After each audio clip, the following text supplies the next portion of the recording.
رزق کے سارے خزانے اللہ سبحانہ و تعالیٰ کے پاس ہیں، اور اللہ سبحانہ و تعالیٰ اپنی ساری مخلوق کو رزق دے رہا ہے اور ہر طرح کا رزق دے رہا ہے، اور پھر بھی اس کے خزانوں میں کمی نہیں واقع ہوتی. ایک حدیث قدسی میں آتا ہے، اللہ تعالیٰ فرماتے ہیں کہ اے تمام جن و انس، اولین و آخرین، اگر تم سب کے سب ایک چٹیل میدان میں، کھلے میدان میں اکٹھے ہو جاؤ اور پھر سب اپنی حاجات مجھ سے مانگو، اپنی ضروریات مجھ سے طلب کرو، اور میں تم سب کو وہ عطا کروں جو تمہیں چاہیے، تو بھی میرے خزانوں میں اتنی کمی بھی واقع نہیں ہوتی جتنی سوئی کو سمندر میں ڈالنے سے واقع ہوتی ہے. جہاں تک رزق کا تعلق ہے تو اس سلسلے میں یہ یاد رہے کہ رزق کا تنگ کرنا اور کشادہ کرنا یہ صرف اللہ سبحانہ وتعالیٰ کے ہاتھ میں ہے.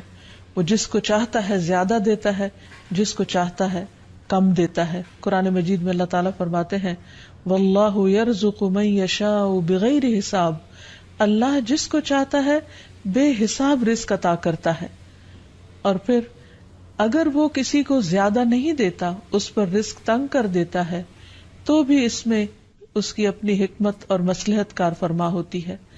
بعض لوگوں کو رزق کی زیادتی نقصان دیتی ہے، اور بعض لوگوں کو رزق کی کمی فتنے اور مشکل میں ڈال دیتی ہے کہ ان کے ایمان جانے کا خطرہ ہوتا ہے. اسی طرح بعض کو رزق کی کشادگی اللہ کی یاد سے غافل کر دیتی ہے.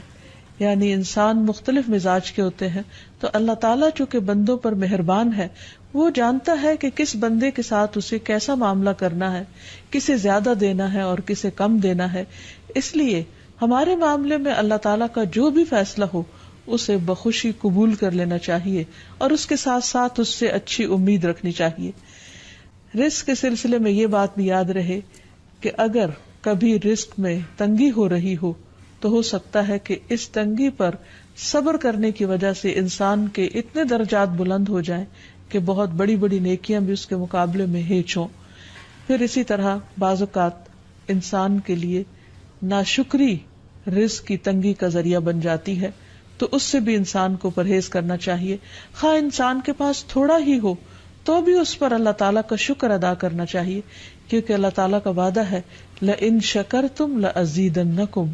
اگر تم شکر ادا کرو گے تو میں تمہیں اور زیادہ عطا کروں گا. کیونکہ ہر انسان جس کے پاس جتنا بھی ہے وہ عموماً کمی کا رونا روتا رہتا ہے. اسی لیے ہمیں یہ سکھایا گیا ہے کہ رزق کے معاملے میں ہم یعنی دنیاوی معاملات میں اپنے سے نیچے والوں کو دیکھیں کہ ان کے پاس کیا ہے. تو انسان کے پاس جو کچھ بھی ہو، انسان اس پر راضی ہو سکتا ہے، مطمئن ہو سکتا ہے، خوش ہو سکتا ہے، اور اللہ تعالیٰ کا شکر گزار ہو سکتا ہے. اور یہ ہمیشہ یاد رکھے کہ اصل میں الرزاق تو اللہ تعالیٰ ہی ہے. اس لیے جب بھی رزق کے معاملے میں کسی بھی قسم کی کوئی مشکل ہو، اونچ نیچ ہو، تو فوراً اللہ تعالیٰ کی طرف انسان رجوع کرے اور اللہ تعالیٰ سے خوب خوب دعائیں کرے، کیونکہ وہ دعاؤں کا سننے والا ہے. لیکن بات یہ ہے کہ انسان جب اللہ سے مانگے تو پورے یقین کے ساتھ مانگے، امید رکھ کے مانگے، اور کسی بھی قسم کی مایوسی کا شکار نہ ہو، کیونکہ دعا ان تمام چیزوں میں فائدہ دیتی ہے جو نازل ہو چکی ہیں، اور ان میں بھی فائدہ دیتی ہے جو نازل نہیں ہوئی. یعنی وہ تمام مشکلات جو انسان پہ پڑ چکی ہیں یا آئندہ آنے والی ہیں، ان دونوں کے سلسلے میں دعا کرنا انسان کو فائدہ دیتا ہے. لیکن یہ یاد رہے کہ دعا کی قبولیت کے لیے انسان اپنی طرف سے بھرپور کوشش کرے، اور اس میں ایک کوشش یہ کہ جب اللہ سے مانگے تو پہلے اللہ سبحانہ و تعالیٰ کی تعریف کے کلمات کہے، تسبیحات پڑھے، اور پھر اس کے ساتھ ساتھ درود شریف پڑھے. کیونکہ نبی صلی اللہ علیہ وسلم نے فرمایا کوئی شخص اس طرح دعا نہ کرے کہ اے اللہ اگر تو چاہے تو مجھے روزی دے، بلکہ پختگی کے ساتھ سوال کرے، پورے عزم کے ساتھ سوال کرے، کیونکہ اللہ جو چاہتا ہے کرتا ہے اور اس پر کوئی جبر کرنے والا نہیں ہے. اور جب بندہ اللہ سے رزق مانگتا ہے تو اللہ تعالیٰ اس کو عطا کرتا ہے. نبی صلی اللہ علیہ وسلم نے فرمایا جب تم اللہم ارزقنی کہو گے تو اللہ تعالیٰ فرمائے گا میں نے رزق دینے کا فیصلہ کر لیا. یعنی جب تم کہو گے کہ اللہ مجھے رزق دے تو اللہ تعالیٰ تمہیں جواب دے گا کہ ہاں میں تمہیں رزق دوں گا. اس لیے اس حوالے سے مکمل طور پر اللہ سبحانہ و تعالیٰ پر بھروسہ کرنا چاہیے، اللہ تعالیٰ کا تقوی کرنا چاہیے، یعنی اللہ تعالیٰ سے ڈرتے رہنا چاہیے، اور رزق کی تلاش میں حرام راستے اختیار نہیں کرنے چاہیے، کیونکہ اللہ سبحانہ وتعالیٰ کا وعدہ ہے وَمَن يَتَّقِ اللَّهَ يَجْعَل لَّهُ مَخْرَجًا وَيَرْزُقْهُ مِنْ حَيْثُ لَا يَحْتَسِبُ، جو اللہ کا تقوی اختیار کرے گا اللہ تعالیٰ اس کے لیے مشکل سے نکلنے کی کوئی راہ ضرور بنا دے گا،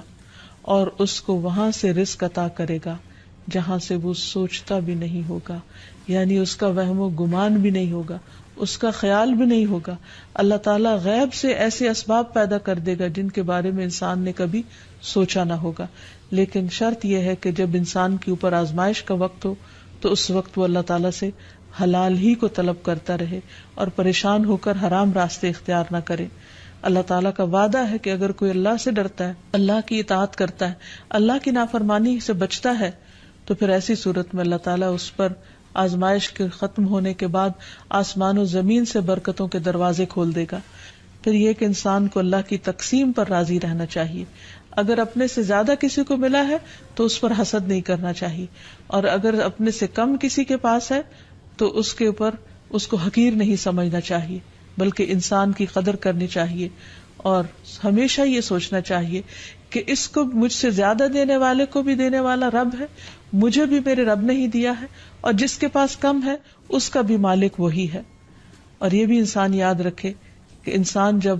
حرام سے بچتا ہے، غلط راستوں سے بچتا ہے، اللہ تعالیٰ کی فرما برداری کرتا رہتا ہے، اس کا شکر ادا کرتا رہتا ہے، تو اللہ تعالیٰ اس کو حلال طریقوں سے بھی رزق عطا کرتا ہے۔ حدیث میں آتا ہے کہ رزق کی تلاش میں میانہ روی اختیار کرو، یعنی بہت ڈیسپریٹ نہ ہو جاؤ، اللہ تعالیٰ ضرور دروازہ کھولے گا۔ کہیں ایسا نہ ہو کہ رزق کا مؤخر ہونا یعنی ڈیلے ہونا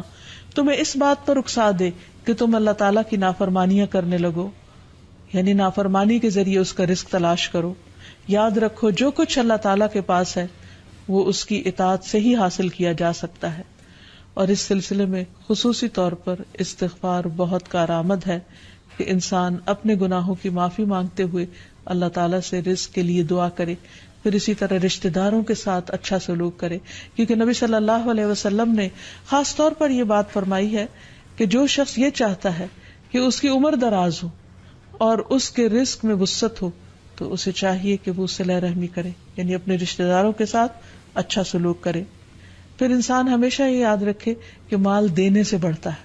صدقہ خیرات مال میں اضافے کا ذریعہ بنتا ہے۔ پھر اسی طرح خرید و فروخت میں سچ بولنا مال میں برکت پیدا کر دیتا ہے، اور جھوٹ مال کی برکت کو اٹھا دیتا ہے۔ اور پھر خاص طور پر انسان رزق کے لیے دعائیں کرتا رہے، کیونکہ سارے خزانے تو اللہ کے پاس ہیں، وہ جب جس کو جتنا چاہے عطا کر سکتا ہے۔ اس کے لیے نبی صلی اللہ علیہ وسلم کی سکھائی ہوئی مسنون دعائیں بہت ہی بہترین ہیں۔ نبی صلی اللہ علیہ وسلم ہر روز صبح فجر کی نماز کے بعد یہ دعا پڑھتے تھے، اللہم انی اسألک علما نافعا ورزقا طیبا وعملا متقبلا، اے اللہ میں تجھ سے علم نافع، طیب رزق یعنی پاکیزہ رزق اور مقبول عمل کا سوال کرتا ہوں، یعنی ایسے عمل کی توفیق دے جو تیرے ہاں قبول ہو جائے، تجھے پسند آ جائے۔ اور اس کے ساتھ ساتھ انسان کو حرام سے بچنے کی دعا کرنی چاہیے۔ اس سلسلے میں آپ صلی اللہ علیہ وسلم نے جو دعا سکھائی وہ ہے اللہم اکفنی بحلالک عن حرامک واغننی بفضلک عمن سواک، اے اللہ اپنے حلال کے ذریعے حرام سے میری کفایت فرما، یعنی مجھے اتنا حلال دے کہ مجھے حرام کی ضرورت ہی نہ رہے، اور اپنی مہربانی سے مجھے اپنے علاوہ ہر ایک سے بے نیاز کر دے، یعنی مجھے انسانوں کا محتاج نہ کر، کسی اور کا محتاج نہ کر، صرف اپنے خزانوں سے عطا فرما۔ پھر اسی طرح خاص طور پر بڑھاپے کی زندگی کے لیے وسعت رزق کی دعا کرنی چاہیے، کیونکہ جب انسان بوڑھا ہو جاتا ہے تو اس کے اعضاء کمزور ہو جاتے ہیں، وہ اپنے لیے خود کچھ کمائی نہیں کر سکتا، وہ دوسروں پر ڈیپینڈنٹ ہو جاتا ہے، تو اس وقت وسیع رزق کی دعا سکھائی گئی۔ فرمایا اللہم اجعل اوسع رزقک علی عند کبر سنی وانقطاع عمری، اے اللہ جب میں بوڑھا ہو جاؤں اور میری عمر ختم ہونے لگے تو میرے رزق کو وسیع کر دے۔ اسی طرح اپنے لیے اور اپنی اولاد کے لیے وسیع رزق کی دعا کرنی چاہیے، جیسے ابراہیم علیہ السلام نے دعا کی تھی، ربنا انی اسکنت من ذریتی بواد غیر ذی زرع عند بیتک المحرم ربنا لیقیموا الصلاة فاجعل افئدة من الناس تهوی الیہم وارزقهم من الثمرات لعلهم یشکرون۔ اے ہمارے رب، بے شک میں نے اپنی کچھ اولاد کو اس وادی میں آباد کیا جو کسی کھیتی والی نہیں، تیری حرمت والے گھر کے پاس، اے ہمارے رب، تاکہ وہ نماز قائم کریں۔ سو کچھ لوگوں کے دل ایسے کر دے کہ ان کی طرف مائل رہیں، اور انہیں پھلوں سے رزق عطا کر تاکہ وہ شکر ادا کریں۔ اور آخر میں یہ بات یاد رہے کہ انسان کے رزق میں اکثر اس کے اپنے گناہ رکاوٹ بن جاتے ہیں، اس لیے جب انسان ان گناہوں سے توبہ کرتا ہے، استغفار کرتا ہے، تو اللہ تعالیٰ رزق کے دروازے کھول دیتے ہیں، جیسے اللہ تعالیٰ کا وعدہ ہے۔ قرآن مجید میں آتا ہے، نوح علیہ السلام نے اپنی قوم سے کہا کہ اپنے رب سے معافی مانگ لو، بلا شبہ وہ بڑا معاف کرنے والا ہے، وہ تم پر آسمان سے خوب بارشیں برسائے گا اور تمہاری مال اور اولاد سے مدد کرے گا، تمہارے لیے باغ پیدا کرے گا اور نہریں جاری کرے گا۔ تو اس سے یہ پتہ چلتا ہے کہ دنیا میں جتنی بھی راحتیں اور رزق کی قسمیں ہیں، ان سب کی کنجی استغفار ہے۔ تو اس لیے انسان کثرت سے اپنے گناہوں پر توبہ کرتا رہے۔ حقیقت یہ کہ اللہ کا کلام سچا ہے، اور ہمیں اس پر ایمان لا کر پورے یقین کے ساتھ، وثوق کے ساتھ دعا مانگنی چاہیے کہ ہم انشاءاللہ استغفار کریں گے تو آسمان سے اور زمین سے رزق اگلنے لگے گا، ابلنے لگے گا۔ اللہ تعالی ہمیں اپنی رحمتوں سے نوازے۔ اور استغفار کے لیے سمپل، اے اللہ مجھے بخش دے، اے اللہ مجھے معاف کر دے، اے اللہ میرے اگلے پچھلے سارے گناہوں کو معاف کر دے، اللہم اغفر لی، استغفر اللہ ربی من کل ذنب واتوب الیہ۔ اور سچے دل سے انسان توبہ کرتا رہے تو اللہ تعالیٰ کو مہربان پائے گا۔ وآخر دعوانا ان الحمد للہ رب العالمین۔ السلام علیکم ورحمۃ اللہ وبرکاتہ۔